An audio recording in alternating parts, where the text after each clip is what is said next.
안녕하십니까. 세안스 F치과의 권태훈입니다. 제가 오늘 발표할 주제는 턱관절 장애의 진단과 치료입니다. 그래서 첫 번째로 저희 병원에서 진료하는 케이스 한 케이스 보여드릴 거고요. 두 번째는 다양한 턱관절 장애의 물리치료법과 시간이 가능하다 그러면 보험 청구 설명을 드릴 거고, 마지막으로 결론을 내면서 마무리하도록 하겠습니다. 턱관절 장애는 구강내과뿐만 아니라 치과, 보철과, 교정과, 구강외과에서 다양하게 환자분이 내원하고 계시죠. 우리나라는 또 특이하게 한의원에서도 이제는 스플린트나 이런 게 가능하고 있고요. 그리고 정형외과에서도 당연히 턱에 있는 관절 치료이기 때문에 턱관절을 정형외과에서도 치료하고 있습니다. 또 하나는 대부분의 턱관절 장애 치료는 건강보험에 적용이 되기 때문에 우리가 건강보험에 대해서도 턱관절 치료하면 반드시 알아야 될 것 같습니다.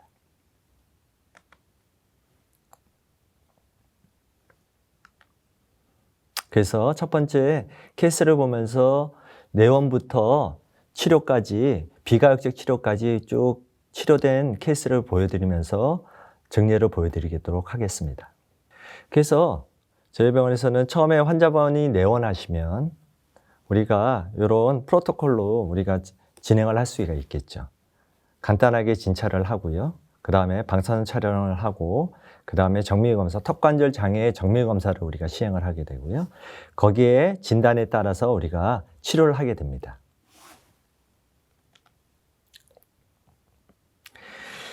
(2009년에) 온 케이스입니다. 그리고 한 10년 정도 팔로우업이 쭉 된 케이스고요. 그때 38살 여자 환자분입니다. 락킹이 돼서 입이 잘 안 벌어져서 내원한 환자고요. 안 벌어졌을 때는 괜찮은데 입을 더 크게 벌리려고 그러면 우리가 페인을 갖고 있던 환자입니다. 전형적으로 락이 된 환자죠. 그래서 환자분이 이렇게 처음에 내원하셨다 그러면 우리가 턱관절 장애 환자로 우리가 치료를 할 때는 그냥 일반적인 치료를 하면은 턱관절 장애로 우리가 보험 청구를 하지 못합니다. 거기에 맞게 우리가 차팅이라든지 검사라든지 이런 게 시행이 돼야 되겠죠. 그래서 저희 병원에서는 일반적인 검사를 하고요. 두 번째는 교합 검사도 시행을 하고 있습니다. 세 번째는 머슬 검사를 하고 있고요. 네 번째는 TM 조인트 검사를 하고 있고, 또 마지막에는 이분이 정신적으로 혹시나 불면증이 있는지, 정신적으로 우울증을 갖고 계신지 이런 것도 여러 번 상담을 하면서 우리가 잘 파악을 해야 될 것 같습니다. 그래서 저희 병원에서 하고 있는 거는요, 일반적인 검사를 하죠. 사진과 모델 검사를 하고 있고요. 그 다음에 엑스레이 스테이킹을 하고 있습니다. 그 다음에 PA나 셉을 찍어서 교정 분석을 하고 있고요. 조인트 스페이스 검사도 진행을 하고 있습니다. 그 다음에 K7이라는 장치를 이용하여 MKG랑 EMG 검사를 하고 있고요. 또 하나는 T스캔을 사용을 하여 교합 검사도 시행을 하고 있습니다. 그 다음에 우리가 치료나 혹시 비가역적 치료가 들어가게 되면 아쿠스티그마를 이용해서 턱관절 조인트 내에 괄호각과 절치로각을 이용해서 또 치료를 하고 있고요. 마지막으로 이렇게 스포츠 취약에 제가 논문도 썼었는데 이런 자세나 포스처도 보고 있습니다. 그래서 처음에 이렇게 통증이 많은 환자분이 이제 경과되면서 줄어드는 양상을 볼 수 있습니다. 그래서 이 환자분의 통증이 어디 있는지 이렇게 문진이 반드시 필요하고요. 그리고 엑스레이는 우리가 보험 청구를 할 때는 항상 보험 청구에 맞는 우리가 진단명이 있어야지 청구가 가능하겠죠. 일반적으로는 K07.6으로 턱관절 내장증을 우리가 보험 청구를 많이 시행을 하고 있습니다. 그리고 엑스레이를 찍으면 일반적으로 다 의료보험이 됩니다. 엑스레이 특수를 찍었을 때는 이게 특수 엑스레이고요. 토모죠. 그 다음에 세비나 피해를 찍었을 때도 우리가 보험 청구가 가능합니다. 당연히 턱관절 장애 CT도 우리가 보험 청구가 가능한데요. 이렇게 턱관절 장애에 골격성 변화가 있는지 확인을 하고요. 이런 경우는 4가지 우리가 CT에 맞는 무조건 다 찍어서 보험 청구를 할 수 있는 게 아니라 이 환자분이 오랫동안 턱관절 장애가 있는지 또 골격성 변화가 있는지 이런 특수한 상황에 맞는 환자의 CT를 보험 청구할 수 있습니다. 예. 두 번째는 척관절 장애 정밀 검사입니다. 이거는 측도학 장애 분석 검사를 해서 우리가 턱관절 장애 보험 청구를 하는 거죠. 이런 경우에는 우리가 표준화된 검사지를 사용하여 4가지 검사를 차팅을 해야 됩니다. 그러고 나서 보험 청구를 해야 되고요. 과거에는 40분 이상 치과의사가 검사를 하면서 차팅을 했어야 되는데 2012년부터 삭제가 돼서 조금 편해졌습니다. 그래서 4가지 검사는 악운동 측정 분석 검사를 해야 되고요. 악관절 촉진 검사, 그 다음에 치안의 교합 검사, 그 다음에 저작근 검사를 우리가 시행을 해야 됩니다. 그리고 저희 병원에서 갖고 있는 K7 장치를 이용하여 이렇게 MKG 운동 검사도 보험 청구가 가능하고요. 그 다음에 턱관절음 소노도 보험 청구가 가능하고요. 그 다음에 근전도도 보험 청구가 가능합니다. 그리고 T스캔을 이용한 교합 검사도 동기능적 검사도 보험 청구가 가능합니다. 그 다음에 교합 검사도 T스캔도 이용할 수 있고 상악, 하악, 본을 떠서 마운팅해서 우리가 광학 검사도 진행을 할 수 있습니다.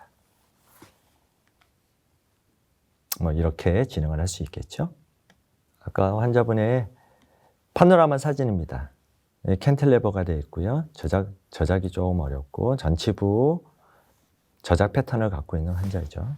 그러나 턱관절 장애는 락이 되어 있기 때문에 without reduction 환자입니다.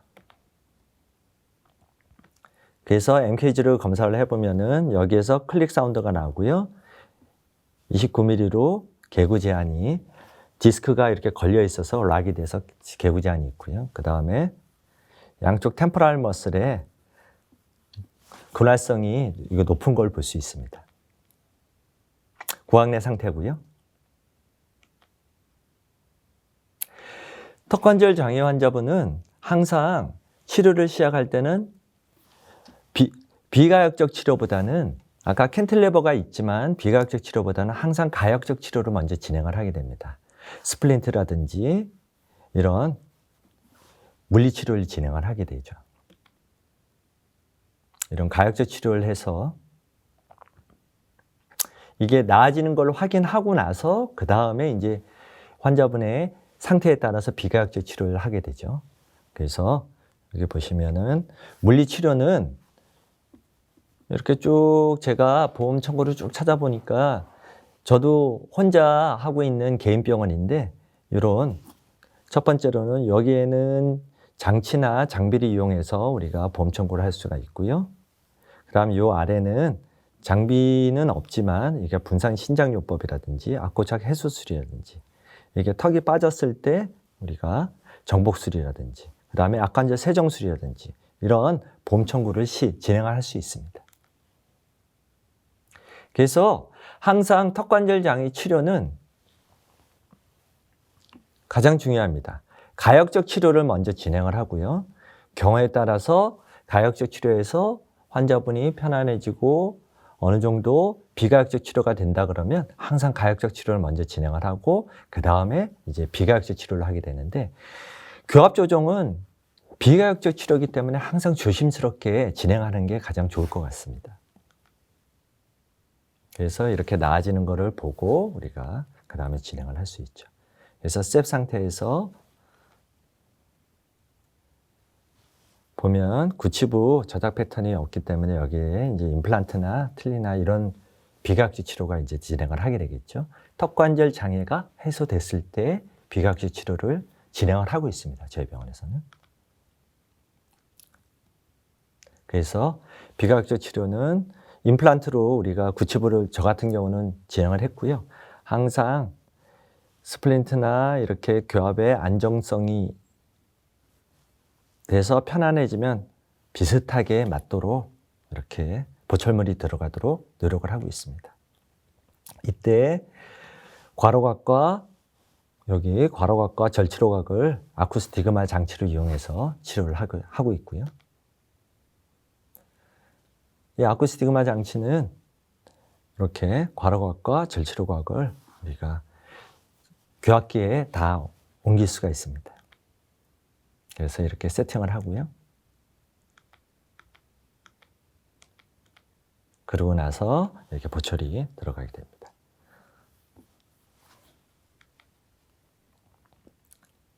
그래서 이 환자분은 항상 모든 치료는 최소로 들어가도록 노력을 많이 합니다. 그래서 여기가 캔틀레버가 되어 있었기 때문에 4, 5번 크라운 다시 하고요. 여기는 임플란트 하고요. 여기 4, 5번 크라운 다시 하고 여기 임플란트 하고 이렇게 요 하 구치만 이렇게 레스토어해서 마무리를 했습니다. 그래서 첫 번째로 여기 첫 번째 치료라고 썼습니다. 항상 턱관절 장애 환자분은 약간 약하거나 그런 분들이 많으시기 때문에 우리가 치료를 할 때는 이 환자분이 만약에 불편하거나 이 환자분도 뭐 마운팅하고 뭐 아쿠스티그마도 사용하고 과로각도 하고 많은 치료를 하면서 정성을 들였지만 보철물을 딱 넣고 생활을 하시는데 턱관절 장애가 다시 불편해지는 것 같습니다 라고 이렇게 말씀하셨습니다.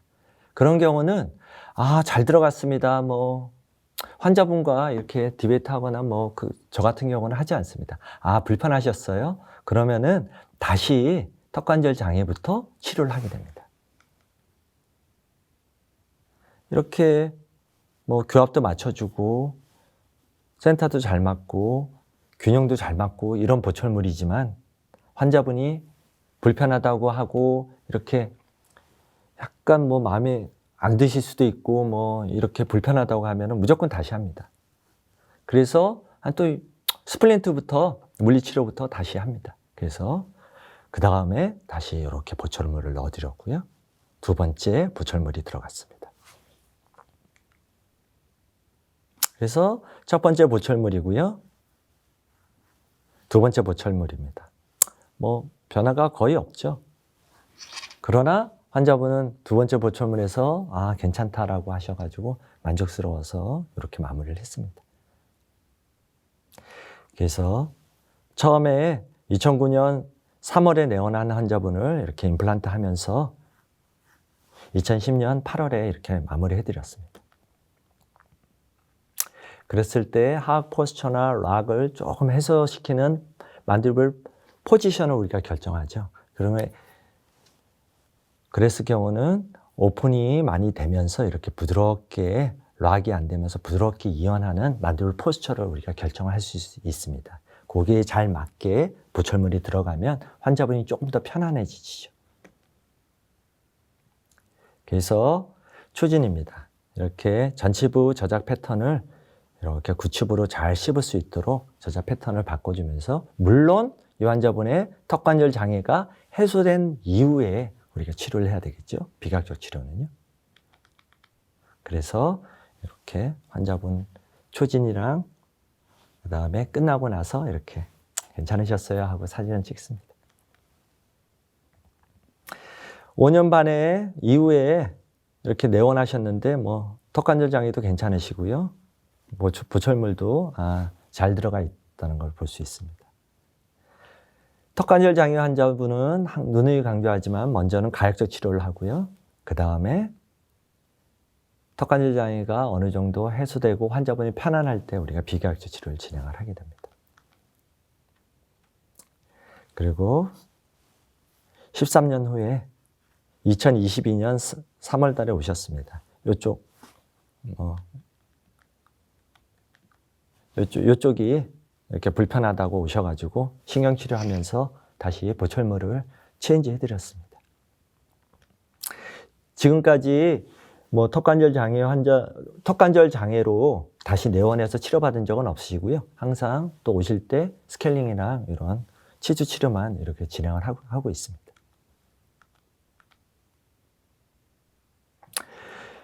이 환자분은 여기 임플란트를 해드렸는데, 임플란트 심었을 때 이렇게 넘니스가 일어난 환자입니다. 5월 달에 식립을 했는데, 5월 달에 식립하고 이렇게 넘니스가 일어나서 5월 10일에 이렇게 줄어들어서, 마비가, 넘니스가 줄어드는 거를 확인하고, 다행이다 싶어서 이렇게 진행을 했었습니다. 그런데 이 환자분이 이렇게 마비가 와서 아무 말씀 안 하셨어요. 이게 환자분 왜 저한테 이렇게 말씀 안 하셨어요? 했더니 이 환자분이 저희 병원에 그냥 오는 환자분이 아니라 그 전에 이 환자분의 친구분이셨어요. 지인분이 오셔가지고 임플란트를 하면은 마비가 일어났다가 풀린다라고 말씀을 하셨대요. 그래서 이 환자분도 이렇게 일어나도 당연히 없어지려니 하고 기다렸다고 했습니다. 그래서 턱관절 장애를 치료를 하든 뭐 임플란트 치료를 하든 뭐 보철 치료를 하든 가장 중요한 게 닥터 페이션트 릴레이션십이 아닌가 이렇게 판단합니다.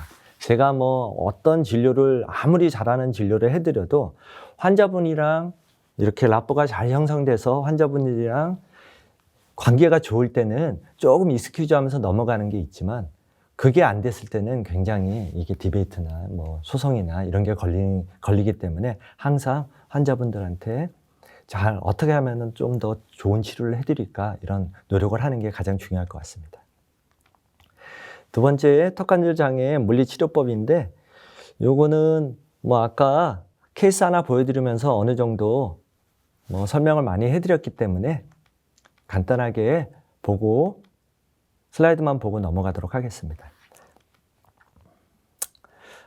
아까 2011년도에 이렇게 논문에서 저희 턱관절 협회 논문도 쓰고 했었습니다. 의료보험에 대해서. 그래서 정원 회장님이랑 이정태 선생님께서 이렇게 논문을 쓰셨었고요. 이렇게 2,000원이나 4,000원 정도밖에 안 됩니다. 이것도 다 받는 게 아니라 3분의 2는 의료보험에서 받고요. 그 다음에 3분의 1, 뭐 1,000원, 1,몇백 원을 이렇게 환자한테 받게 되죠. 그래서 턱관절 장애 물리치료를 할 때는, 장비를 할 때는 이렇게 가나 다로 이렇게 분류를 할 수 있는데, 그 중에 가군, 나군, 다군을 이렇게 크로스해서 청구를 해야지, 가를 두 개 했다고 가 이렇게 청구를 할 수는 없습니다. 지금 20분 강의라 모든 거를 다 이렇게 설명드리면 좋겠으나, 오늘 강의는 여기 보험 청구 요걸 다시 한번 설명드리면서 마무리하도록 하겠습니다. 턱관절 장애의 치료는 대부분이 의료보험에 포함이 됩니다. 포함이 안 되는 거는 스프린트 정도가 되겠죠. 그리고 턱관절 장애로 뭐 교정치료하거나 뭐 이런 거는 턱관절 장애로 치료하는 거 아니죠. 교정치료나 보철치료나 임플란트를 할 수 있지만, 첫 번째로 턱관절 장애를 치료할 때는 항상 우리가 의료보험에 맞도록 우리가 보험 청구를 해야 되죠. 요 위에 부분은 장비를 이용해서 보험 청구를 해야 되고요. 아래는 장비가 없더라도 보험 청구로 가능할 수 있습니다. 마무리를 하도록 하겠습니다. 첫 번째로 턱관절 장애 진단과 치료에서 우리가 가장 중요한 거는, 첫 번째로 진단하는 게 가장 중요하죠. 그러고 나서 그 진단에 맞는 치료를 해야 되는데, 턱관절 장애는 치료를 할 때는 항상 가역적 치료를 먼저 진행을 합니다. 가역적 치료를 진행을 하고 그 다음에 턱관절 장애가 어느 정도 해소됐을 때 비가역적 치료를 하게 되죠. 비가역적 치료에 교합조정이 있습니다. 우리 치과의사 선생님들이 교합조정을 항상 많이 하기 때문에 교합조정을 쉽게 턱관절 장애 환자분한테 적용하는 거는 저 같은 개인적으로는 권하고 싶지는 않습니다. 그래서 측도학장애 턱관절 환자가 처음에 내원을 합니다. 만약에 내원해서 진찰만 한 경우에는 턱관절 장애에 보험 청구를 할 수 없습니다. 보험 청구를 하기 위해서는 정밀 진단을 해야 되는데 거기에 표준화된 검사지에 악운동 측정 분석, 악관절 촉진 검사, 구강내 교합 검사, 저작근 촉진 검사 이 네 가지를 검사를 차팅을 하고 나서 보험 청구를 해야 되고요. 그 다음에 보험 청구를 할 때 거기에 맞는 엑스레이나 이런 게 다 의료보험이 됩니다. 거기에 맞도록 보험 청구도 또 가능하고요. 그래서 물리치료에는 측도학장애 자극요법 우리가 보험 청구를 할 수 있는데 이때는 가, 나, 다로 이렇게 나눌 수 있습니다. 보험 청구 시에는 측도학 관절 자극요법 기간 심평원 인증이 필요하죠. 그래서 우리가 요한기간 우리 치과의사에서는 아간면 통증 분야의 교육을 이수한 치과의사가 측도학 장애로 진단한 환자에게 직접 시술함으로 해서 거기에 맞는 기록부를 작성해서 이렇게 보험 청구를 할 수 있는, 그래서 턱관절 장애 진단과 치료는 의료보험 청구를 우리가 항상 고민하면서 같이 치료를 해야 되지 않나 이렇게 판단합니다. 두서없는 강의 들어주셔서 감사하고요. 시간이 좀 약간 짧은 관계로 이렇게 세세한 디테일한 보험 청구나 디테일한 물리치료를 상세하게 설명드릴 수 없어서 조금 안타깝습니다. 이상으로 턱관절 진단과 치료에 대해서 강의를 마치도록 하겠습니다. 감사합니다.